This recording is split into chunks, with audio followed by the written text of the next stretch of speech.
We're rolling. Okay, curious, and action.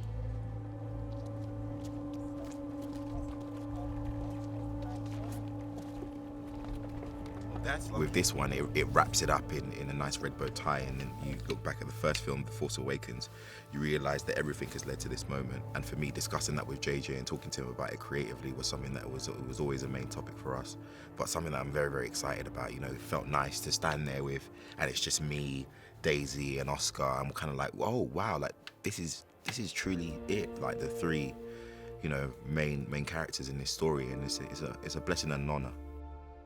This episode 9, what JJ and Chris have done it's a monumental task. They've had to really find a way to encompass the entire Skywalker saga that's lasted for 40 plus years, and to find a way to meaningfully make it all feel both surprising and also inevitable.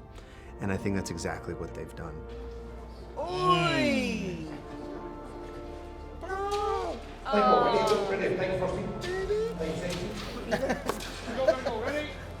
There are moments in it that are so sweet, so sweet, and there was a scene in the film where we sort of just hug for ages, and it was weird because we did it months ago, so we weren't even close to finishing, but it was so moving, and I think really that was the thing that made me think this is the last one. Like, it's crazy. The script was really great. There was an overall journey that JJ had said to me that about the character from the very beginning in our very first meeting that I've been holding on to for 6 years. So hopefully the satisfying thing about it is, oh, now we've been working towards this thing and now we get to do it. I can hear it, so if you just stay there and then we'll say... The great joy for me, of course, is throughout Star Wars, I've been C-3PO all through the episodes, 1 to 9 now.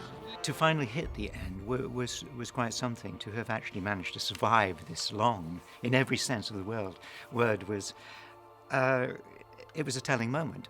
Taking one last look, sir, at my friends. I hope that if there's any lasting legacy of the character is the idea that you can accomplish anything you want if you believe in yourself and are selfless and willing to do what's right for the greater good. He was a symbol of optimism, and I think that's probably the most satisfying aspect of the character. And then we'll take on the top part and we do the kind of transfer over to set. Oh, yeah. What is that like? The transfer from I the saw one a bit rough to the video, other. but I can't remember what it was. I jump, I literally am like this, read to push off, land on the other bit. The thing that makes Star Wars work is its sense of humanity, its sense of adventure, its sense of heart, and the idea, the spirit of, you know, the most average among us can be the most extraordinary person and affect the outcome of and help, you know, defeat the most terrifying evil. And that's sort of a, you know, an undeniable thing.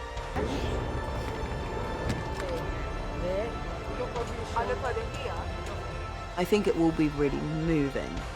I found it's really emotional for me, at least, and I think it has been for other people. But it's really big themes. If you took away the space element, it's just like people trying to figure it out and confronted with these really difficult obstacles. And that, I think, is the transcending thing of you could take this all away, and obviously the space thing is the thing in Star Wars, but it's these really moving, small and big stories that are all interlinked, and how one thing cause and effect, like one thing, how that's affecting the fate of the galaxy. So hopefully people will feel that watching it.